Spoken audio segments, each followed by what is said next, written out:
agradecer en especial a los argentinos maltratados por el injusto modelo de la casta, los que no viven del Estado, los asalariados o quienes tienen 2 empleos para sostener una familia, y a todos aquellos que la pelean incansablemente todos los días. En pocas palabras, quiero agradecerles a los argentinos de a pie que fueron tratados como ciudadanos de segunda durante décadas y a quienes hoy queremos devolver el lugar que se merecen. El sacrificio que han hecho es conmovedor.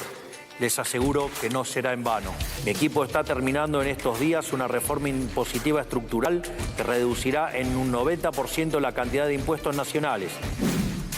Sí, él no está hablando de eliminar el 90%, digamos, cuantitativamente, ¿no? Pero está hablando en términos de la cantidad de instrumentos. No, porque para bajar el 90% la carga impositiva tendríamos que bajar 90% el gasto.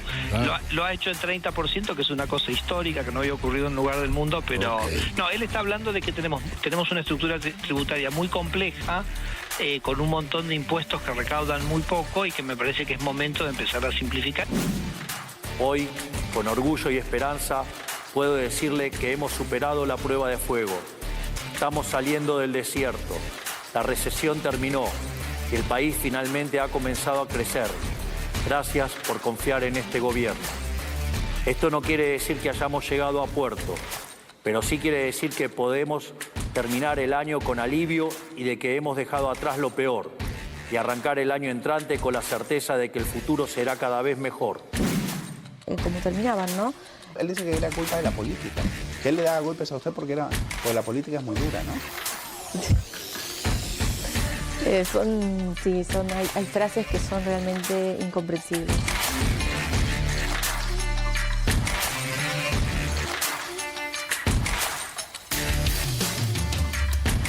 Buenos días. Quisiera agradecer a la FIFA porque realmente es un honor que seamos sede para el Mundial 2030 para todos los argentinos. A nuestra compañera presidenta de nuestro partido justicialista nacional, compañera Cristina Fernández de Kirchner.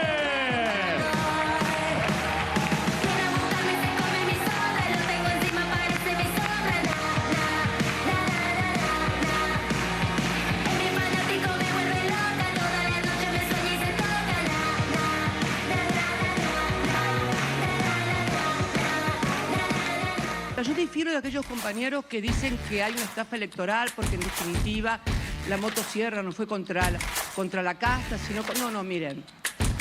Yo creo que cuando uno tiene, por ejemplo, un vecino que aparece en el jardín de su casa con una motosierra, cara de loco y prometiendo que va a matar a los vecinos menos a usted, y yo aunque me prometa que no me va a hacer nada, la verdad que me encierro en mi casa porque me da miedo que alguien ande con una motosierra por la calle. Así que yo creo que hay una primera cuestión que abordar, que hay una aceptación de la sociedad a una suerte de ejercicio de ajuste violento.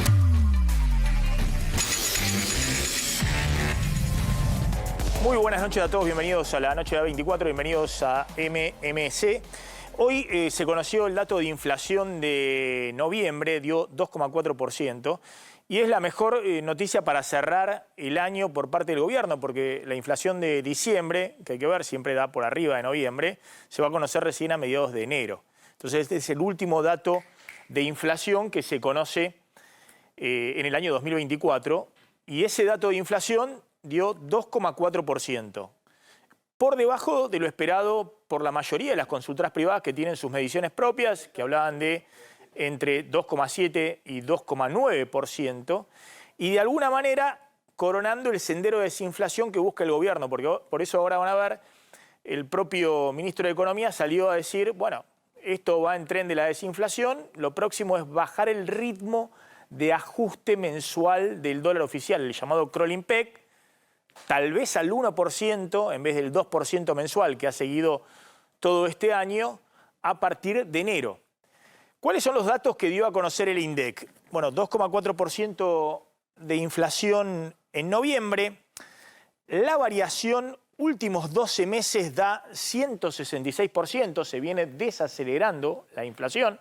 Obviamente si ya estuviera en el 2,4% anual, es una inflación de alrededor del 29%, perdón, 2,4% mensual, sería una inflación alrededor del 30% anual acumulada. El gobierno apuesta que la inflación el año que viene sea incluso menor, en el presupuesto que sea del 18%, las consultoras privadas hablan de distintos números entre el 20 y el 30%. De cualquier manera, está claro el sendero de desinflación, es decir, la inflación va desacelerándose mes a mes. 166% la inflación últimos 12 meses, insistimos, para que tengan una idea, en algunos meses en enero, febrero, la inflación estaba cerca del 300% últimos 12 meses, ahora está en el 166%. La inflación acumulada, enero, noviembre, 11 meses, 112%. Después van a ver cómo estos números de inflación están muy por debajo de los números de inflación de la ciudad de Buenos Aires, que en la acumulada, en lo que va del año, está por lo menos 13 puntos arriba de la inflación nacional, el IPC nacional que mide el INDEC. Esto tiene una explicación, entre otras cosas, que la ponderación en la ciudad de Buenos Aires de los servicios públicos y servicios privados, en el índice, es decir, en el presupuesto de una familia que se toma como base para la medición, es mayor que en el nivel nacional. Es decir, que en la canasta de la ciudad de Buenos Aires tiene una mayor ponderación los servicios, y la placa siguiente, lo que está ocurriendo efectivamente es que los bienes están aumentando mucho menos que la inflación general, que fue 2,4%. Fíjense, acá tenemos, por ejemplo, por acá está alimentación. Fíjense, alimentos y bebidas, 0,9% de aumento, muy por debajo del índice general. Pero algunos servicios, entre ellos transporte, restaurantes y hoteles, y sobre todo educación privada, ¿no? Y los servicios públicos, vivienda, agua, electricidad, gas y otros combustibles, 4,5%.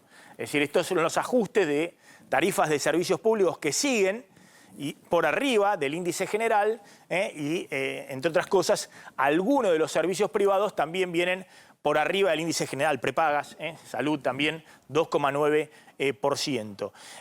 Pero ojo, porque cuando uno ve la placa siguiente, la evolución, de nuevo, lo que decíamos, 2,4% de inflación general, con los bienes, es decir, todo lo que son productos transables con el exterior, yendo a aumentos del 1,6%. Acá hay desde alimentos hasta textiles, hasta distintos productos electrodomésticos, autos, por debajo del índice general. En el caso de alimentos, 0,9% de aumento en noviembre, y los precios regulados, que son algunos precios de tarifas de servicios privados, aunque se ha desregulado bastante, pero fundamentalmente los servicios públicos, bien por arriba del índice, 4,4%.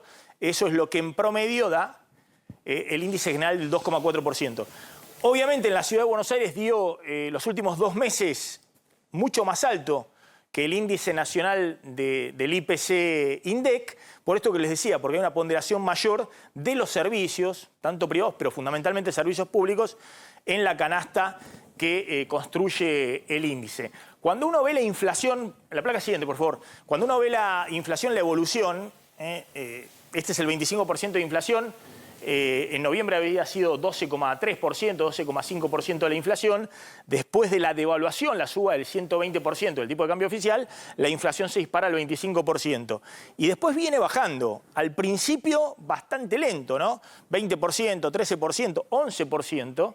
Ahí el gobierno se da cuenta que tiene que regular los aumentos de servicios públicos, que a partir de febrero empezaron fuerte, empieza a muñequear eso, junto con los aumentos de combustibles, y empieza a meter mano también en los ajustes de los servicios privados. Recuerden, prepagas, que había liberado totalmente los precios, y por acá cuando veía, entre marzo y abril, cuando veía que la inflación venía muy lenta en la desaceleración, porque los servicios estaban aumentando, públicos y privados, muy por arriba de la inflación, empezó a pelearse con los dueños de las empresas de medicina prepaga, o con distintas empresas de distintos sectores, amenazándolos en el caso de los bienes, de los alimentos, o en el caso de algunos sectores vendedores de autos o de bienes durables, mejor dicho, con las importaciones, que si no bajaban los precios iba a acelerar la apertura comercial para que las importaciones disciplinaran los precios. Lo cierto es que la inflación se instaló durante 4 meses alrededor del 4% y en algún momento empezó a ceder. Y viene 3,5 en septiembre, 2,7 en octubre y 2,4%, el mejor dato que se va a conocer del año. Porque, insisto, el dato de diciembre, que aparte es difícil que juegue en el índice por debajo del 2,4%, porque estacionalmente, y además el precio de la carne también está presionando fuerte en diciembre, se va a conocer en enero.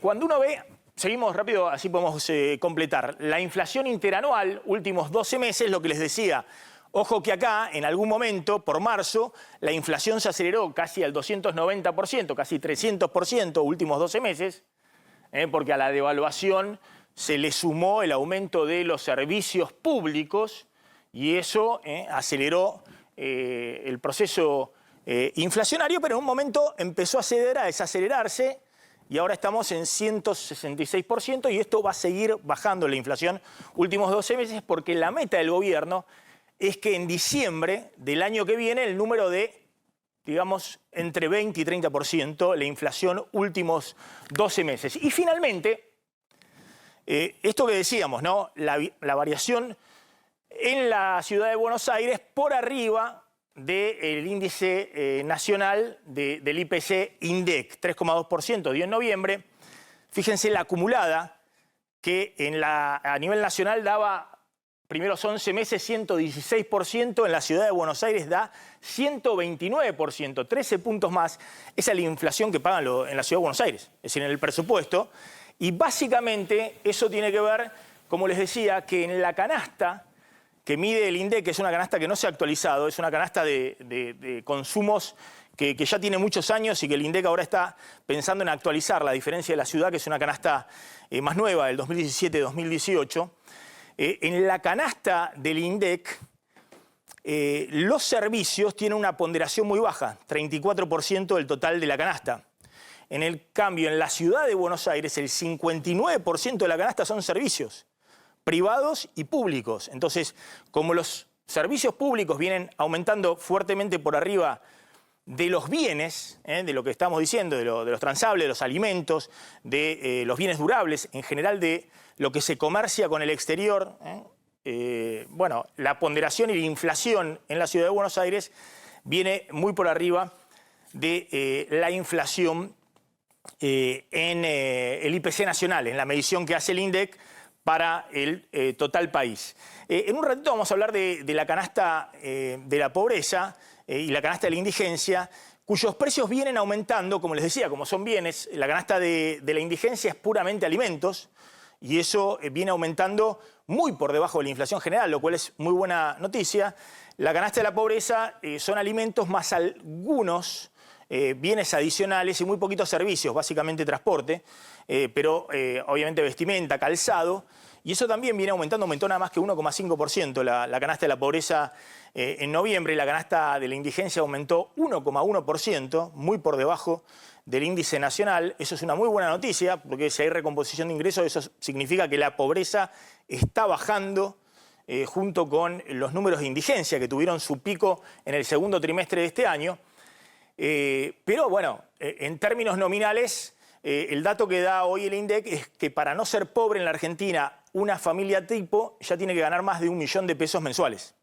Ese es el dato que publica hoy el INDEC para noviembre. Es decir, en diciembre obviamente esto va a estar todavía por arriba, pero por primera vez supera la canasta matrimonio y 2 hijos, la canasta de la pobreza, el 1 millón de pesos mensuales. Fíjense un fragmento de anoche del discurso de Milei y lo comentamos con Calvo porque ha habido muchas repercusiones de gobernadores, también de la oposición y del oficialismo de cómo sigue 2025 la política económica. Mirá.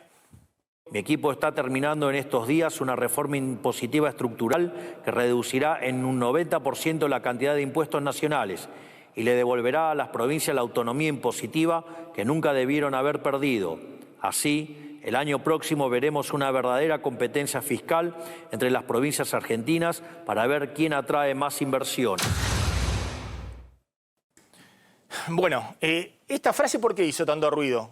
Porque no, para el público general dicen, bueno, no fue el fragmento más relevante o más incisivo. Claro, pero sí para la clase política. Sí, sobre todo para los gobernadores, que ya vienen inquietos, porque no va a haber presupuesto.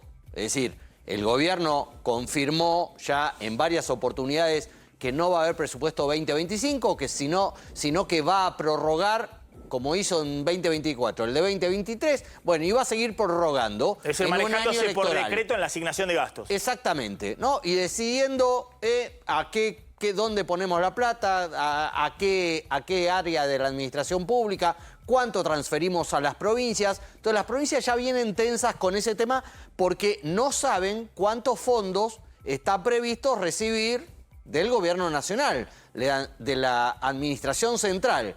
Pero con esto que acabamos de ver de Milei, que no es tanto la reducción del 90% en la cantidad de impuestos, que después Sturzenegger tuvo que explicar hoy a qué se refería, que es en la cantidad de impuestos, no en el 90% de lo que uno paga de impuestos. El gobierno considera que hay muchos impuestos y muchos que recaudan poco, entonces quiere concentrar en los impuestos principales, ¿no? En IVA, en ganancias. Y subsumir el impuesto a los ingresos brutos, que es uno de los principales impuestos provinciales, en una especie de super IVA, también como parte del IVA, ¿no? Claro. Eso obviamente genera mucha resistencia por las provincias porque significa una reforma tributaria no solamente de los impuestos nacionales, sino también involucrar a las provincias en esa reforma tributaria, lo cual es muy difícil. Lo que sí el gobierno tiene en mira una serie de impuestos que quiere eliminar, pero hay que ver cuándo lo va a hacer porque hay que ver cómo le dan los tiempos. El primero es el impuesto país, que se cae ahora, pero después lo anunció Milei, la baja de retenciones, que hay que ver si le da margen para hacerlo en 2025 o se posterga. Y después hay algunos impuestos típicos, como es, por ejemplo, el impuesto al cheque, que creó como transitorio Cavallo en el 2001 y que ya lleva casi 24 años vigente, ¿no? Y es un impuesto muy distorsivo porque todas las transacciones financieras dentro del sistema bancario están grabadas, lo cual además alienta a estar fuera del sistema financiero, ¿no? Varios gobernadores se desayunaron con esta novedad de la reforma tributaria que implica, como dijo el presidente, empoderar, darle autonomía impositiva a las provincias. Y varios se preguntaron, hoy hubo intercambios febriles de chats, sobre todo en gobernadores que integraban el ex espacio de Juntos por el Cambio, diciendo, ¿pero esto qué significa? ¿Que nos vamos a tener que poner nosotros a cobrar impuestos nacionales? ¿Nos vamos a quedar con esos impuestos? ¿Nos van a querer reformar ingresos brutos, que ya son impuestos provinciales? Bueno, generó un sinfín de consultas, de interconsultas que incluyeron al Ministerio de Economía, que no respondió porque todavía es un proyecto en danza y que fue de alguna manera expresado por el presidente anoche en la cadena nacional, de la cual los gobernadores no tenían mucha idea, no tenían ninguna noticia y ahora estaban asustados por la falta de presupuesto 2025 y ahora están todavía más asustados porque temen que la reforma tributaria no sea para favorecer a las provincias y en algunos casos viendo de reojo cómo va a ser, cómo se va a trasladar, cómo se va a ejecutar esta idea presidencial de que van a tener que competir las provincias para atraer impositivamente inversiones. Hay provincias que lo pueden hacer y hay provincias que están más complicadas de hacer. Nos está llamando Gabriel Prosperi del Móvil. Gabriel, ¿qué tal? ¿Cómo estás? ¿Cómo te va, Maxi? Hace apenas un rato terminó el acto que llevó finalmente a Cristina Fernández de Kirchner a la presidencia del Partido Justicialista, aquí en la sede de la UMED. Frases que dejó el discurso de la expresidenta. Este hombre está en Disney, haciendo referencia a Javier Milei. ¿Por qué? Porque según ella, el mundo va hacia el proteccionismo, hacia las regulaciones de la economía por parte de los Estados-nación, mientras que aquí en la Argentina tenemos un presidente que va al lugar contrario hacia donde va el mundo, es decir, desregulación y apertura económica. Habló también de inflación. dijo, nos criticaba a nosotros porque decía que la inflación se daba a partir de la emisión monetaria y ahora él está pisando el dólar. Cuando el dólar deje de estar pisado, seguramente eso va a impactar en la inflación y la inflación va a subir. Esto porque el presidente Milei toma como una de sus principales banderas el hecho de estar haciendo descender la inflación. Y también hizo referencia a que para dar respuestas a lo que pretende la sociedad en contra de lo que propone Javier Milei, se va a dar una propuesta de trabajo, así la nombró, hacia el mes de marzo. Es decir, una propuesta del Partido Justicialista hacia la sociedad como posibilidad de oposición concreta al gobierno de Javier Milei, mirando al año electoral 2025, y eso será en marzo, con formación de dirigencia política y también con formación de dirigentes que tengan que ver más con los aspectos técnicos. Esto respecto de las variables económicas. El discurso varió entonces de la expresidenta con críticas obviamente a Javier Milei, pero también críticas hacia el interior del Partido Justicialista. Último renglón, se hizo política, militancia política solo pensando en las elecciones. Hay que cambiar el chip, dijo Cristina Fernández. Hay que volver a la militancia política de base para proponerle a la sociedad argentina algo novedoso y contrario a lo que está haciendo Javier Milei. Gabriel, ¿cuál era el clima que se vivía hoy en esta asunción de Cristina, teniendo en cuenta las tensiones, los cortocircuitos, las desconfianzas con Axel Kicillof, que no estuvo en la asunción de Cristina al frente del Partido Justicialista? Sin duda, Javier, que este fue un acto del cristinismo, el kirchnerismo. Todavía la apertura hacia otros sectores del Partido Justicialista no se ve, más allá de la foto de esta semana en Moreno, con el intento por parte de Máximo Kirchner de mostrarlos a todos juntos, los principales referentes en una misma mesa. De hecho, el gobernador Kicillof hoy tuvo un acto en el distrito de Avellaneda, conducido por Jorge Ferraresi, un hombre que impulsa decididamente la candidatura de Axel Kicillof como referencia hacia la presidencia de la Nación para el 2027 en la República Argentina, y por eso está enfrentado de alguna manera con lo que pretende el kirchnerismo. Un Ferraresi que fue del riñón concreto de Cristina Fernández de Kirchner hace muy poco. Por eso aquí se vio un acto estrictamente kirchnerista, cristinista. Todavía la apertura hacia el resto de los sectores del Partido Justicialista no se observa. Gracias, Gabriel. Muy amable. Ahí está Gabriel Prosperi. ¿Va Kicillof a la asunción de Cristina? No fue. Hubo una novela, viene habiendo mucha novela. No estuvo Kicillof directamente en la asunción. No estuvo. En la gobernación dijeron informalmente que no habían sido invitados. Lo que cuentan en el Instituto Patria, del lado de Cristina, es que lo llamó ayer José Mayans. Ayer, digamos, 24 horas antes del acto. Un gobernador tiene una agenda. Pero en otra época, ¿no? ¿Sabe cómo iban gobernadores? Claro, dejaban toda la agenda de lado y iban a donde decía 20 Cristina. Minutos antes decían acto en la Rosada. No, olvídate, no es la postura actual de Kicillof. Está Por claro eso que Kicillof Cristina no tiene hoy el predicamento que tenía, ¿no? No, por lo menos no con Kicillof. No con Kicillof, que vamos a ver está cómo deriva esto. Ahora vamos a contar qué es esto de la motosierra profunda que anunció Milei anoche, y bueno, cuál fue la reacción de Cristina sobre la motosierra profunda. En Auto France tienen el mejor precio de contado del país y además son especialistas en financiación. Te podés llevar un 208 línea nueva o una 2008 en las mejores condiciones financieras, en cuotas fijas o variables. Además, podés entregar tu usado al valor real más alto del mercado, llave contra llave. Comunicate al WhatsApp de Auto France y reserva el tuyo desde donde estés. Auto France, el número 1 de Peugeot. Auto France, el concesionario número 1 en ventas. Tenemos el precio más bajo del país y mejoramos cualquier presupuesto. Somos expertos en financiación y tomamos tu usado al mejor valor. Llámanos ya al 0810-362-0062 o WhatsApp al 11 34 44 37 58. autofrance.com.ar. Devin Logistics, una empresa con 25 años de trayectoria en despacho aduanero y logística internacional, abarcando fletes marítimos, aéreos y terrestres. Te garantizan el precio más bajo del mercado en los fletes marítimos y aéreos. Llámalos y comprobalo. Devin Logistics, tus conexiones aseguradas. Devin Logistics, 25 años de trayectoria en despacho aduanero y logística internacional, fletes marítimos, aéreos y terrestres, con conexiones a todo el mundo, normativas cambiarias y aduaneras. Devin Logistics, tus conexiones aseguradas. Somos Casa Saro. Trabajamos con materiales de la mejor calidad. Desde 1986, el mejor socio en obras hasta clientes finales. Somos especialistas con más de 37 años de experiencia. Solicita presupuesto en nuestra web o por WhatsApp 11 65 44 14 32. Atención, fíjense lo que dijo anoche en la cadena nacional Javier Milei. En materia de reforma del Estado, este año ya conocieron la motosierra, pero consistió principalmente en revertir los excesos de los últimos años kirchneristas.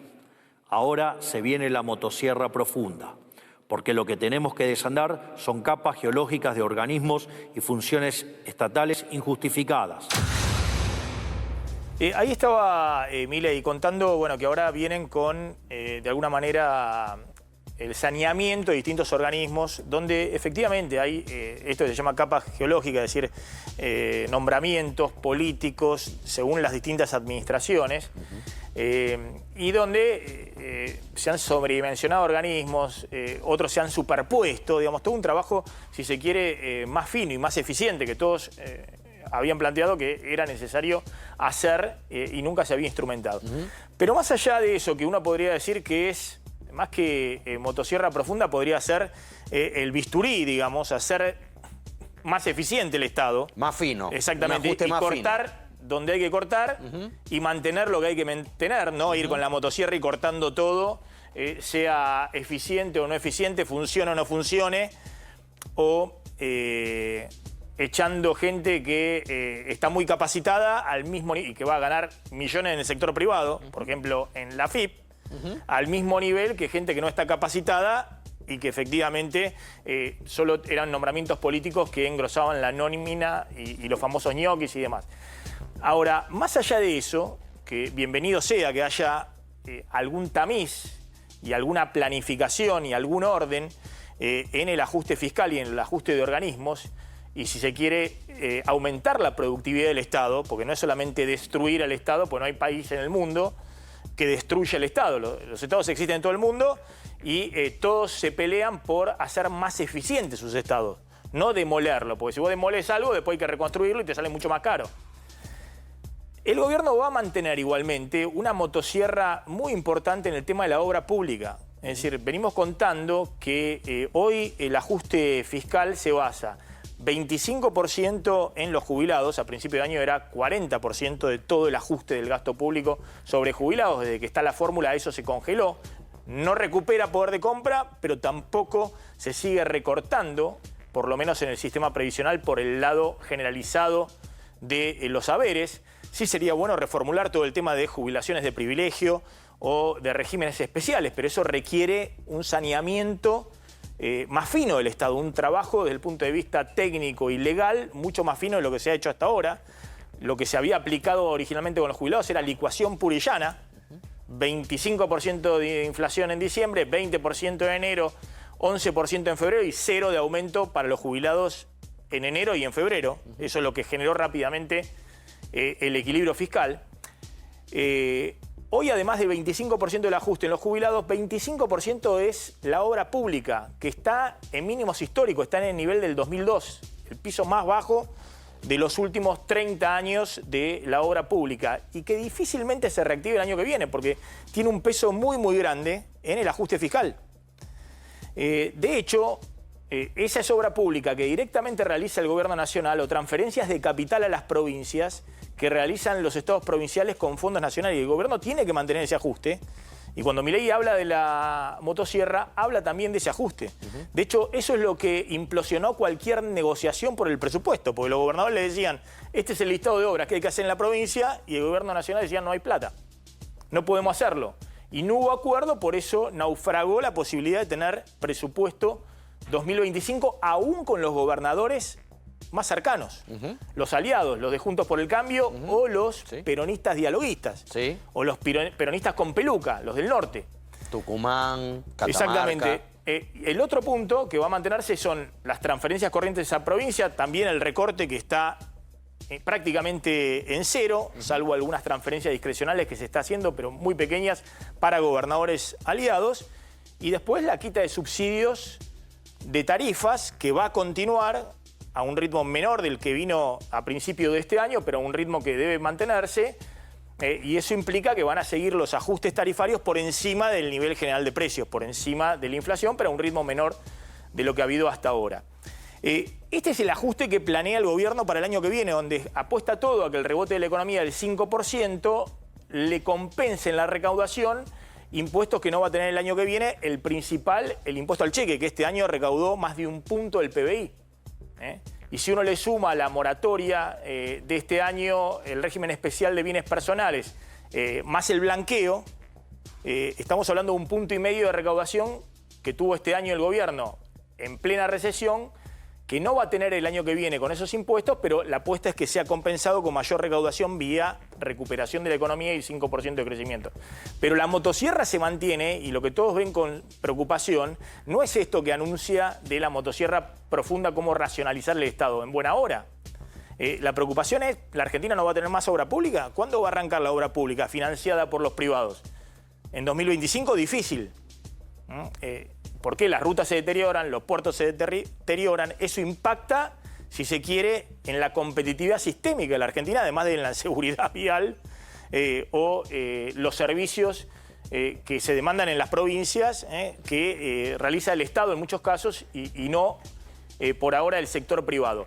Le contesto, Cristina, a Milei. Sí, Milei planteaba la motosierra profunda y el ajuste, mantener el ajuste, y Cristina, en la asunción como presidenta del PJ, le replicaba de esta manera. Que propuso motosierra contra la casta. Yo difiero de aquellos compañeros que dicen que hay una estafa electoral porque en definitiva la motosierra no fue contra la casta, sino... No, miren. Yo creo que cuando uno tiene, por ejemplo, un vecino que aparece en el jardín de su casa con una motosierra, cara de loco y prometiendo que va a matar a los vecinos menos a usted, y yo aunque me prometa que no me va a hacer nada, la verdad que me encierro en mi casa porque me da miedo que alguien ande con una motosierra por la calle. Así que yo creo que hay una primera cuestión que abordar, que hay una aceptación de la sociedad a una suerte de ejercicio de ajuste violento, si se quiere, sobre aquellos sectores, claro, en tanto y en cuanto no me toquen a mí. Déjame la imagen esa de Cristina y sobre todo el principio, ¿no? Déjamela porque quiero hacer un comentario. Si efectivamente más de la mitad de la sociedad votó a alguien que anda con una motosierra y que decía, voy a hacer el ajuste más grande de la humanidad con una motosierra, ¿no? ¿Sí? Como el vecino que se pasea en tu casa y te dice, ¿qué es, que la sociedad es estúpida? ¿O es que tiene tanto rechazo a lo que vio en los últimos años, en particular en los últimos 4 años, que está dispuesta a votar a alguien con una motosierra y decir, voy a hacer esto, lo otro? En todo caso, uno podrá decir, el miedo de la sociedad, una gran parte de la sociedad que le puede generar un Milei diciendo voy a hacer el ajuste con la motosierra encendida y demás, no compensa el miedo, o en todo caso el rechazo, que esa parte de la sociedad le tiene a los que gobernaron los últimos 4 años. Y la imagen inicial de Cristina, no esa de ahí cantando, no sé, o bailando, sino esa imagen, abrímela, con Mayans de un lado, ¿no? Sí. Con Lucía Corpacci con Lucía al lado. Corpacci del otro, con Sí. Piñanelli Desmata del otro, más allá Sí. de cómo sea Piñanelli como sindicalista, digamos que tiene un buen acuerdo con las automotrices para aumentar la productividad en los sectores. Y Germán Martínez, bueno, Germán el jefe Martínez, del bloque, claro, es un hombre que dentro del Congreso, pero no es conocido ante la sociedad. Digamos. Ante el Congreso es reconocido por su gestión y demás, y cómo trata de ordenar las negociaciones. Pero la pregunta es, ¿Cristina no se da cuenta? ¿O simplemente no le interesa, digamos, construir una alternativa política a Milei y lo único que le interesa es conservar su cuota de poder dentro del peronismo? Que eso es lo que plantea, me parece, Kicillof. Si Kicillof no va ahí, ¿por qué es? ¿Será porque el gobernador está viendo que ahí le resta, no le suma? Y en todo caso, si Kicillof no va ahí, es porque considera que esto de que Cristina tendrá un piso alto, pero no está construyendo un modelo alternativo de poder. Porque no le está hablando a la sociedad. Cuando le dice eso, respecto a los rasgos y la personalidad de Milei, justamente lo que la sociedad votó. Muchos de los votantes de Milei dicen, sí, está loco, pero vamos a probar con él, con el loco, porque ya vimos lo que hizo el gobierno anterior. Y en todo caso, la discusión no es esto que dijo Cristina, porque no hubo militancias pensadas. Ahora Cristina reconoce que estaban solo pensando en la elección. O sea, que hicieron la política económica haciendo un zafarrancho absoluto el año pasado por la elección. Los únicos que les interesaba era el poder y no sabían después cómo gestionar. Yo creo que por primera vez la sociedad ve a un peronismo que dice, esto no saben cómo gestionar. Se les fue en las manos la situación económica y no saben cómo encauzarla. Y por eso, por primera vez, la sociedad, yo diría desde el regreso de la democracia en el 83, vota a alguien totalmente desconocido, que incluso tiene algunos rasgos, como los que menciona Cristina, que llaman mucho la atención, pero ante la aversión y el rechazo total a lo conocido. Ya sea el fracaso de Alberto Fernández, Cristina, el gobierno anterior, y el de Macri. Y el de Macri. Fíjense lo que le pasó al partido de Macri, salió tercero. Entonces, ojo con estos planteos, porque uno dice, esa puesta en escena, ¿quién la armó? ¿La armó Cristina o la armó Santiago Caputo? En el gobierno festejan, celebran. Pero descorchan champagne. Sí, celebran. Un gobierno que además aprende de sus errores. Porque ayer hubo un Milei que fue totalmente concentrado en su discurso, más allá de lo que dijo, totalmente institucional, leyendo todas las palabras, sin insultar, haciendo un discurso muy articulado y cerró, no con la viva la libertad carajo, cerró un discurso presidencial y después no hizo ninguna fiesta por el primer año de gestión, cosa que algunos le sugerían. Pero no hubo ningún brindis, ninguna fiesta, no hubo ningún asado en Olivos como hubo después de darse de baja la ley de aumento de los jubilados, que el propio gobierno reconoció que había sido un error enorme, porque era festejar que los jubilados no tuvieran una mejora en sus saberes. ¿No? El asado con los héroes, con los 87 héroes que habían votado. Ojo, porque el gobierno corrige evidentemente sus errores. Ahora, la que muestra que persiste en el error es Cristina. Y por ahí eso le está señalando Kicillof en un desplante llamativo, digamos, ¿no? Cuando Kicillof agarra y directamente no va a la asunción de la presidenta del Partido Justicialista. Maxi, cuando vos ves la foto de la conducción, de la nueva conducción del Partido Justicialista, Cristina siempre se desinteresó del sello justicialista, ahora ya no, y lo preside. Ves esa foto y ves una foto sepia. Y Kicillof está pidiendo una nueva canción desde hace tiempo. Está bien los grandes éxitos kirchneristas, pero ya está, ya hay que dar vuelta a la página. Y el kirchnerismo resiste, se resiste. Y me parece que todo eso resulta funcional a Milei, que celebra no solamente que Cristina sea la antagonista, que sea con quien hay que confrontar, sino que Cristina arme todo ese escenario típicamente kirchnerista, como si acá nada hubiera pasado. Descubrí un nuevo concepto en SUV, la síntesis de lujo, modernidad y estilo. Ingresá a gwm.com.ar y descubrí más. Mirá. Explorala. Estas fiestas, celebremos con la carne que nos une y nos identifica. Carne Argentina, la mejor carne del mundo. Encontrá las mejores recetas en www.carneargentina.org.ar.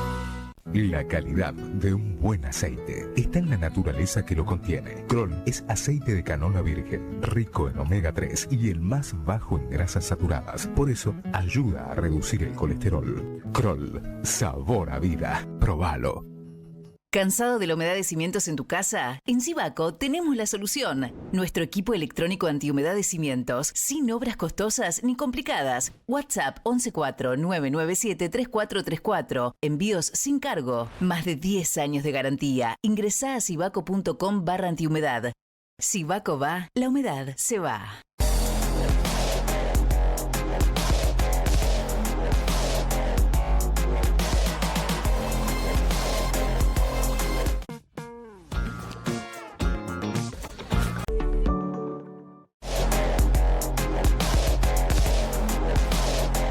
Joyería El Tasador. Toda una vida dedicados a las joyas. Pensá vender al mejor precio. Visitanos. Joyería El Tasador. Avenida Corrientes 2810, esquina Pueyrredón. Joyería El Tasador. Tu tasador, mi tasador.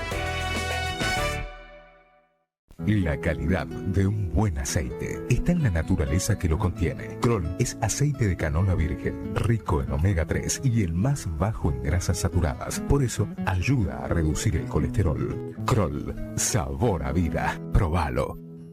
Yo tenía mucho miedo de cómo iba a quedar. Hoy ya no me desinhibió total. Volví a ser como era antes en todo aspecto. Confieso que he dicho alguna vez, ¿por qué no vine antes? Hola, mi nombre es Pablo. Ya hace un año que Capilea me devolvió mi pelo. La vida se trata de cambiar. Aunque sea un pequeño cambio, va a terminar siendo un gran cambio. Ojalá nunca dejes de cambiar. Desde Avalian queremos invitarte a que te animes a cambiar, sabiendo que estamos acá, cuidándote siempre. Avalian, con vos en cada pequeño o gran cambio. Bueno, atención, estuvo Karina Milei con el Chiqui Tapia, con el presidente de la AFA. Sí, parece un acontecimiento deportivo. Yo te lo voy a vender como un acontecimiento político.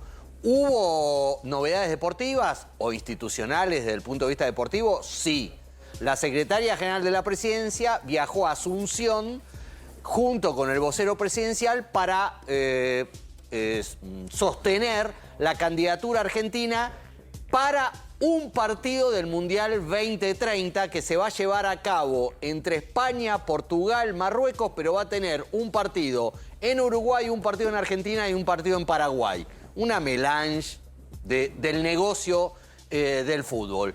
Pero viajó la secretaria general de la presidencia, hubo brindis con el Chiqui Tapia, con quien, ahí lo vemos, con quien hasta ayer, antes de ayer, lo querían voltear de la AFA para imponer las sociedades anónimas deportivas.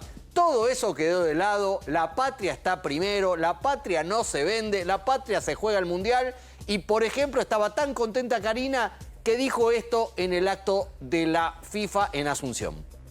Quisiera agradecer a la FIFA porque realmente es un honor que seamos sede para el Mundial 2030 para todos los argentinos. Les agradezco muchísimo que cuenten con nosotros. Gracias. Las malas lenguas dicen varias cosas. Una, que no iba a haber partido en Argentina si el gobierno no seguía insistiendo con tirarle dardos, tirarle misiles al presidente de la AFA. Segunda observación de las malas lenguas, ¿por qué no estaba el secretario de Deportes, Daniel Scioli? ¿Será porque es un ferviente defensor de las sociedades anónimas deportivas? Ahora, devenido en ferviente defensor. Tercera lectura de las malas lenguas. ¿Hay un mensaje encriptado en estas fotos, en este brindis con el Chiqui Tapia para Mauricio Macri que no pasa por el mejor momento en su relación con el gobierno? Bueno, un acto aparentemente deportivo, institucional deportivo, con fuertes connotaciones políticas, por lo menos en la Argentina. Y aparte la vidriera, ¿no?, permanente de Karina Milei. Anoche ayer en el presidente, discurso, antes de cerrar el discurso, agradeciéndole a ella fundamentalmente, con nombre y apellido, y que la sociedad argentina le va a agradecer. La va a tener en deuda. Tiene una deuda con ella. A su derecha, Karina Milei, a la izquierda el jefe de gabinete, bueno, como corresponde, la segunda figura supuestamente en el gobierno. Supuestamente. No es la secretaria general de la presidencia, ¿no? La secretaría general de la presidencia, pero está en actos claves con un perfil político muy elevado, ¿no? Muy elevado. Algunos dicen, bueno, es la confianza y el armado principal y la toma de decisiones, la mesa chica del presidente, él y su hermana. Y otros dicen, bueno, está de alguna manera forjando un perfil una político. Candidatura, un perfil político. Algo, sí, claro. Si no es para elecciones, se desmiente que sea para el año que viene, pero en algún momento es una figura que el propio gobierno y el propio Milei ha decidido que ahí se posen los reflectores. Una con la justicia. ¿Qué pasa con Alberto Fernández? Hoy debía hacerse la indagatoria de Alberto Fernández en la causa de violencia de género contra Fabiola Yáñez y no se hizo. ¿Por qué no se hizo? Ayer cerramos el programa contando que Alberto Fernández había recusado al juez federal Julián Ercolini y había pedido la postergación de esa indagatoria. Esa postergación se dio. Ayer a la noche el juez dijo que, bueno, la recusación lleva un trámite, estamos a horas de la indagatoria, suspendemos la indagatoria y la pasamos para el 19 de diciembre, esto es, para el jueves de la semana que viene a las 11 horas en los tribunales de Comodoro Pi. Y hoy lo que hizo el juez fue también rechazar la recusación que había planteado la defensa de Alberto Fernández. La defensa había objetado una serie de decisiones y de pasos que había tomado el juez en la causa. El juez contestó uno por uno, los rechazó y con ese rechazo ahora va a ser la Cámara Federal de Comodoro Pi la que tenga que resolver qué postura toma. Si acepta la recusación del juez como pide la defensa del expresidente o si la rechaza como está planteando el juez. La expectativa es que esta decisión sea antes del jueves que viene, que es la nueva fecha de indagatoria para el expresidente Alberto Fernández. Seguramente la Cámara lo va a resolver antes del jueves, seguramente la Cámara va a rechazar la recusación y ahora sí, la semana que viene, el jueves próximo, Alberto Fernández va a ser indagado en la causa de violencia de género contra Fabiola Yáñez. ¿Cómo sigue la novela del senador Cuéllar? Mira, Cuéllar sigue lo más campante, lo más pancho. Está en Asunción, en el barrio de Villamorra, un barrio muy elegante de la capital paraguaya. Está con detención domiciliaria en una torre a todo lujo, pero esa buena noticia para él, pongámosle, no es tan buena con lo que va a pasar mañana en el Senado. Se reabre el Senado para tratar el caso Cuéllar. A esta hora, lo que todo indica, ahí tenemos, por ejemplo, la torre. Bien, Tierra Alta, bien, ¿no? Tierra Alta del maestro. ¿Del maestro será por Cuéllar? Un maestro en esto de pasar dólares. Bueno, en el Senado mañana, el bloque dialoguista y oficialistas van a intentar suspenderlo, aceptar el pedido de licencia, pero con una sorpresa para Cuéllar. Sin goce de sueldo, hasta el 1 de marzo.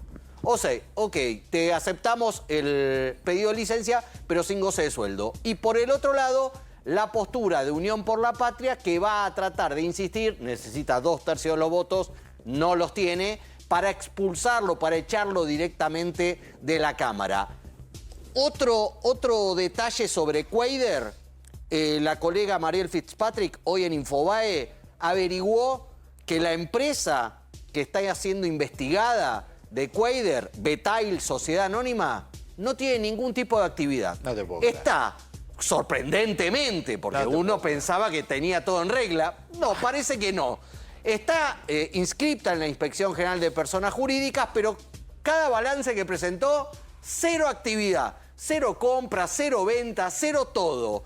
Y es más, averiguó la colega y se encontró con que la dirección que da es en el barrio de Liniers, en una casa de familia que está en venta, cuyo dueño falleció, que los vecinos dicen, acá nunca hubo ninguna empresa, ninguna nada. La típica.